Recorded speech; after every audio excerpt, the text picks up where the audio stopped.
Bueno, un placer estar con ustedes, Abel, Otto, dos extraordinarios profesionales y además para hablar de un tópico por demás interesante, como lo es la intuición. El tema del día de hoy es la intuición. Yo creo que la intuición es un tema que nos convoca y sobre todo que nos va a permitir adentrarnos en la forma en que conocemos el mundo. Yo creo que ese tema, además de ser interesante, creo que es un tema siempre vigente. Correcto. Sí. No, de hecho es un tema raro, extraño, porque no es frecuente escucharlo ni en la academia, ni escucharlo en la calle, muy rara vez inclusive en el ámbito religioso. Es un tema de una filosofía especial que muy pocas personas conocen, inclusive los clásicos no manejaron el tema con la sección en que hoy la conocemos y hoy lo manejamos. De manera pues que yo diría que pudiéramos comenzar hablando de un producto que aun cuando no es exclusivo, es un producto por excelencia femenino. Ah, caramba. Es interesante conocer esa consideración sobre ese aspecto femenino de la intuición, ¿no? ¿Cuál es su consideración al respecto de esto? Bueno, en realidad la intuición es más propia, cuando uno la observa, antes de definirla, es más propia verla en la mujer por su sensibilidad que en el hombre. No, eso no quiere decir que no haya hombres que sean intuitivos, pero no es lo usual. Por eso es que a la intuición se la ha denominado tradicionalmente una corazonada. Un pálpito. Un pálpito, algo que nace del corazón, e inclusive se habla hasta de un presentimiento. Cuando uno tiene un presentimiento, está hablando también de un acto intuitivo. Y presentir significa antes de sentir. Uh-huh. Es decir, es un proceso que es de corazonada, porque aun cuando hay una tesis que habla que nace el corazón, hay otra tesis mucho más compleja, más difícil de asimilar inclusive, que habla de que no, de que es un producto del alma, y otro que dice que es un producto de la mente. Pero si se habla de un presentimiento, quiere decir que no pueden conjugarse dos aspectos mentales simultáneamente. Este sentir que estamos hablando especial y, por ejemplo, el razonar, que es un proceso también mental. Entonces, ¿cómo combinar nosotros que el presentimiento sea un proceso mental en un momento en el cual dos cosas están coexistiendo al mismo momento? Eso, ¿de dónde nace ese presentimiento? Claro. Nace del corazón, nace del alma, que es mucho más complejo porque es algo teleológico. Bueno, ahí está el tema. Sí, es un debate interesante porque, de hecho, cuando nosotros de alguna forma tenemos el asidero en que todo es mente, como es el principio hermético, entonces podemos entender que esa dimensión compleja de presentir también tiene su asidero en un espacio mental, pero que no ha llegado a la parte racional, ¿no? Absolutamente. De hecho, ahí entra en juego, y yo diría que nosotros nos acercamos a la intuición a partir de la emoción. O sea, la emoción es un vehículo para la intuición, porque no es como que tú estás en un escenario y de repente te llega un pensamiento que pudiera de pronto pasar, sino claro, que hay una sensación corporal que justamente conecta con esa idea del corazón, ¿no? Es decir, hay un pálpito, hay algo que se siente para lo que todavía no se tiene palabras, porque cuando ya uno le da un sentido racional, evidentemente que esa elaboración tiene que ver con un proceso lógico que incluso se da muchas veces a posteriori. Uno primero siente y luego le da sentido, lo cual puede evocar a su vez nuevas sensaciones, nuevos pensamientos, nuevas elaboraciones, pero es como, y uno tendría que a lo mejor ahí pensar incluso en cómo se ha formado nuestra mente, claro, porque nuestra mente al día de hoy se desarrolló primero en el fragor de la necesidad. Correcto. Voy a poner un ejemplo, no sé, un hombre de las cavernas no tenía tiempo para dilucidar, ¿será o no será un peligro el tigre dientes de sable?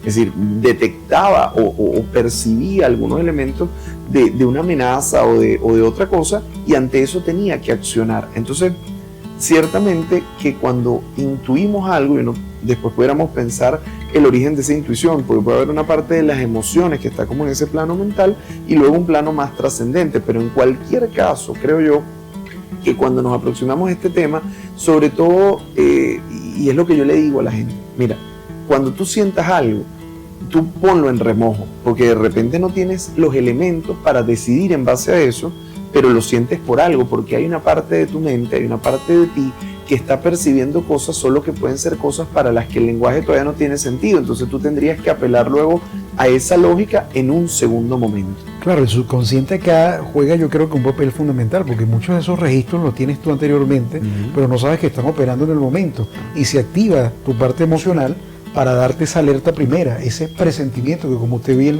aludía, el sentido etimológico de la palabra es anterior a la decodificación racional. Y para que nuestros escuchas lo entiendan mejor, de manera coloquial siempre se ha hablado de un sexto sentido. Y ese sexto sentido se le ha atribuido generalmente a la mujer. Las mujeres tienen más sexto sentido que el hombre.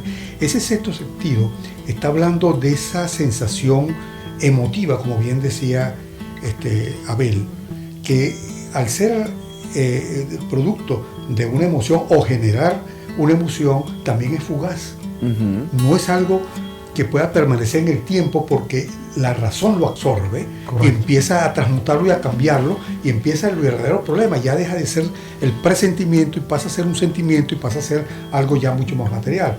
Entonces estamos hablando de algo fugaz, una de las características fundamentales de esto. Ahora, ¿por qué el corazón? Indiscutiblemente tenemos este simbolismo de las emociones generalmente atribuido al corazón, pero ¿por qué el corazón y no otro órgano pudiese ser considerado, como por ejemplo en el caso de la cultura hebraica, el hígado, que tiene que ver un poco con la materialización? Aquellos que practican la Kabbalah y todo esto que está de moda, entonces también lo orientan por ahí. ¿Por qué el corazón, a su criterio, es el símbolo más idóneo de esto? Bueno, el corazón tiene una particularidad, y es quizá de los órganos que nosotros podemos percibir, incluso propioceptivamente, de forma más clara. Cuando algo te emociona, cuando algo te alegra, te asusta, te irrita, el corazón responde, y ese pálpito tú lo puedes sentir, lo puedes experimentar. Entonces tú te das cuenta cuando algo te causa miedo, porque sientes que el corazón se te va a salir del pecho, pero a su vez es distinta la sensación, aunque sea en el mismo ritmo cardíaco, de cuando es el amor o es el enamoramiento lo que aparece allí. Creo que es muy interesante pensar, justamente a propósito de lo que decía Otto, sobre también el tema de la masculinidad y la feminidad en este tema. ¿Por qué? Porque las mujeres normalmente se permiten experimentar todo ese abanico de emociones con las que los seres humanos pues contamos, mientras que la cultura al hombre le permite, a duras penas, sentir rabia, alegrarse, llorar. Y sin embargo, llorar es algo que al hombre se le permite. Fíjate que en la cultura popular los hombres no lloran, entonces el hombre hace un gran esfuerzo por contenerse. Entonces muchas veces, incluso lo vemos en la clínica, que un hombre deprimido, que está profundamente deprimido, no se permite llorar, sino que se muestra irritable. Entonces la rabia ahí puede ser una emoción tramposa, porque pueden cubrir otras cosas, pero de cualquier manera, y un poco respondiéndote, Manuel, lo que tú nos pones sobre la mesa, creo que el corazón es tan sensible a lo que nos sucede, a lo que nuestros sentidos detectan, que indudablemente esa asociación nos lleva allí, y luego podemos elaborar mucho sobre ese símbolo en particular. Claro. Sí, no, es importante eso que se acaba de acotar ahorita. Yo le añadiría que la intuición es escalofriante. O sea, en algún momento es una sensación diferente a una emoción convencional.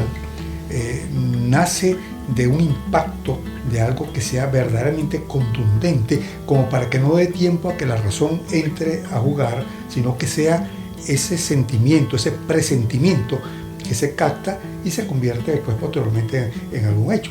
Sin embargo, hay una tendencia a creer que la emoción es la misma voz del ser humano, pero en un grado de tendencia quizás de evolución mayor que el pensamiento normal. O sea, estamos hablando de un grado de conciencia mayor, que es la que te avisa, un grado de conciencia más pura, que es la que te notifica con toda su pureza, con toda su naturalidad, que algo está bien o no está mal, o el camino es este, o esto me puede pasar o no me puede pasar. De manera que es algo una emoción o una sensación extraordinaria que hay que ponerle atención, y por eso estamos analizándola hoy acá. Claro, y me llama la atención lo del sexto sentido, obviamente desde el punto de vista ejemplarizante y más sintético para que quienes nos escuchan puedan comprender, pero ¿y por qué no los 5 sentidos pero no vistos de la forma tradicional? Los que están operando y hacen que ese conjunto de cosas, que ese olfatear a las personas o una situación nos genere precisamente ese presentimiento o ese saber ver lo que no está ante nuestros ojos. Visualizar no es lo mismo que ver, por ejemplo. Claro. Proyectarse en la mente no es lo mismo que ver. Un arquitecto, cuando va a desarrollar una maqueta, primero hace la construcción mental y después indiscutiblemente lo lleva a papel. Pero fundamentalmente lo que queremos decir es que ¿por qué estos 5 sentidos vistos de otra forma no pueden repercutir en el elemento intuitivo?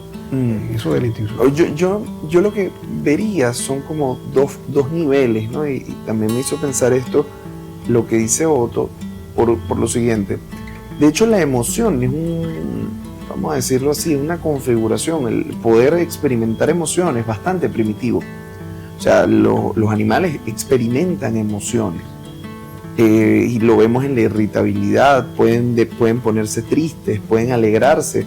Una señal inequívoca, todo el que ha tenido un perro sabe que el perro se alegra cuando te ve, por supuesto, se entristece cuando te vas, cuando se encuentra con otro o con una amenaza puede reaccionar con rabia, y de la misma forma se asusta cuando escucha de repente trueno. Mi perrita se sube a la cama cuando escucha la lluvia. Bueno, ahora, ¿qué diferencia eso de la intuición humana? Entonces ahí me llama poderosamente la atención, porque hay un primer nivel de intuición que tiene que ver con el contacto con esas emociones, que incluso tú estás en un ambiente y algo cambió, tú no lo has hecho consciente, pero tus sentidos captan algo de esto y te da una señal. Pero creo que esa otra intuición, a la que yo me atrevería a decir exclusiva de la actividad humana, sí implica un proceso de una conciencia en otro estado, que ahí es donde cabe pensar de repente en esa voz más pura, en ese sentido que es escalofriante, que incluso me atrevería a decir que produce un cierto eureka, que produce una cierta integración de todo eso que está en el plano de los sentidos y un poco más. O sea, que se nutre de esta información, pero que la logra resolver, la logra presentificar de otra manera. O sea, ¿tú consideras que sí tiene que ver, por cierto, con el nombre de nuestro programa? Algo que está en la metanoia, algo duda, más allá del conocimiento, el metanous. Sin duda. Interesante. Y ojo, acá hay otro elemento, y es que muchas veces nos gustaría, y incluso se los planteo como pregunta, la intuición siempre es prospectiva. ¿Y por qué lo digo? Porque muchas veces estamos percibiendo, estamos sintiendo una serie de cosas, y no es sino en retroacción que nos damos cuenta. Es decir, es cuando pasa un evento que aclara el panorama y dice, por eso es que esta persona no me cuadraba. Finalmente algo te revela que eso que tú estuviste percibiendo tiene un sentido, y entonces tú lo puedes apalabrar. Pero entonces me lleva a la pregunta que se las hago: ¿es la intuición siempre hacia el futuro? ¿O la intuición más bien nos ayuda a organizar retroactivamente cosas que hemos estado percibiendo? Yo creo que ese en el presente y en el futuro. Por supuesto que no se puede hablar de un presentimiento del pasado, sino se habla de un presentimiento actual o del futuro. Pero sin embargo, hay algo que es muy importante. Tenemos que hacerle caso a esa voz. Eso es lo importante. No importa de dónde venga, hay que hacerle caso a esa voz antes de que sea dominada por la razón.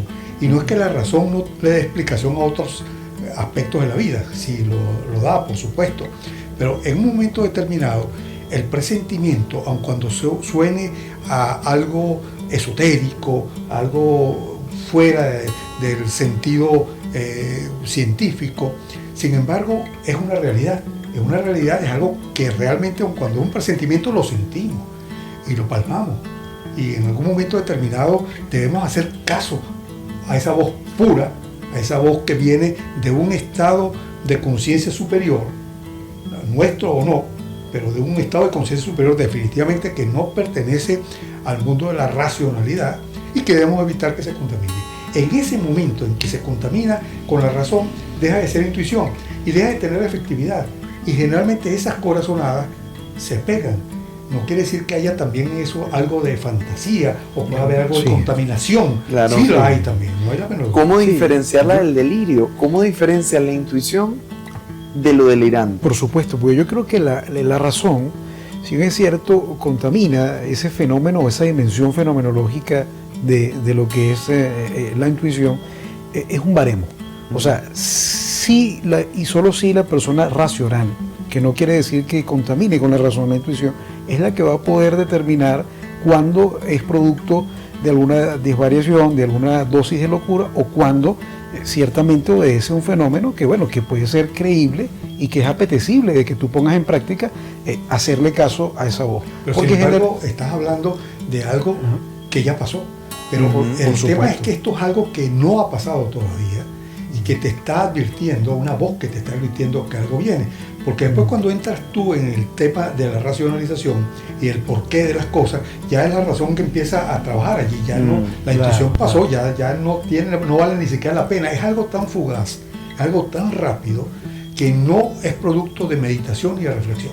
Sino que si no, entonces es otra cosa. Pero lo que estábamos, lo que estábamos queriendo comentar era precisamente la persona que generalmente anda disvariando, que no anda, claro, ¿sabes? ¿Cómo reconocer? Porque es interesante, ¿cómo reconocer ese límite entre algo que llega como una verdad intuitiva y lo que pudiera ser incluso un delirio? Exacto. Yo tengo al menos una medida que me parece clave y que justo pone la razón en su sitio, ¿no? Porque el tema con la razón es que la ausencia de razón es locura, pero la razón cuando se vuelve tirana, correcto, es decir, impide percibir sensiblemente nuestro entorno, ¿no? Entonces, hay algo de la razón que tiene que ver con el sentido de la duda. Una persona racional se permite cuestionar y dice, oye, yo estoy sintiendo esto, ¿qué será? Entonces se lo pregunta. Entonces te permite decir, yo voy a tener atención acá, voy a estar atento a esto que percibo, pero me voy a dar la oportunidad de no lanzarme por un barranco, que es distinto a lo que sí hace, y esto lo digo un poco en base a la experiencia de escuchar a personas que caerían dentro del estado de lo que llamamos locura coloquialmente, pero que pudiera ser la estructura psicótica de la personalidad, que es la certeza. O sea, cuando viene un pensamiento extraño o viene una sensación extraña, la persona en un cuadro psicótico no se pregunta, oye, ¿yo habré escuchado esta voz? ¿O yo realmente seré esto que pienso? No, sino que lo asume desde el lugar de la certeza. O sea, por ejemplo, las memorias de Schreber, ser la mujer de Dios. Schreber decía, era él la mujer de Dios. Entonces, esta idea no era una idea sujeta a cuestionamiento, mientras que una intuición que uno puede tener, uno se la puede problematizar, sin tratar de reducirla únicamente a pensamiento, pero uno se la puede preguntar, al menos eso es lo que yo podría resolver, porque la línea es delgada. Sí, es muy delicada. Claro, sobre todo que es un tema novísimo, ¿no? Porque la intuición, a pesar de que siempre existió en el ser humano, mientras tenga, por supuesto, raciocinio, mientras tenga pensamiento activo, ha existido, solo que no se le ha estudiado como tiene que estudiársele. Porque en un momento determinado, la pregunta que nace y que puede ser que nuestros oyentes se estén formulando es, ¿puede desarrollarse la intuición? Si es algo tan fugaz, realmente puede caber en un laboratorio para analizarlo y para poder determinar en qué momentos de intuición, o sea, en qué momento puedo yo poner en práctica la intuición. Es volitiva la intuición, es producto de un ejercicio espiritual, es una inspiración divina. ¿De qué se trata la intuición? Al final volvemos al comienzo de lo que estábamos analizando. Bueno, ¿De qué se trata la intuición? Es una dimensión fenomenológica, indiscutiblemente. Pero es susceptible de constatación, ahí estoy de acuerdo contigo. Ahora, pero el hecho, y esto es muy interesante, porque el hecho de que la podamos constatar, nos podamos aproximar a ella, no implica necesariamente que sea sujeta a experimentación, lo cual abre, por supuesto, otra puerta que me parece relevante. Ahora, con estas interrogantes, que Otto nos ha planteado y que justamente nos invitan a decir, bueno, ya reconozco o me planteo la idea de la intuición, esto se ejercita, ¿qué se hace con esto? ¿Cómo nos aproximamos? Yo creo que podemos hacer una pausa y retomar en el siguiente bloque justamente estas interrogantes que creo que tienen una profundidad y una relevancia central. Pues ya volvemos. Ya regresamos. No se vayan.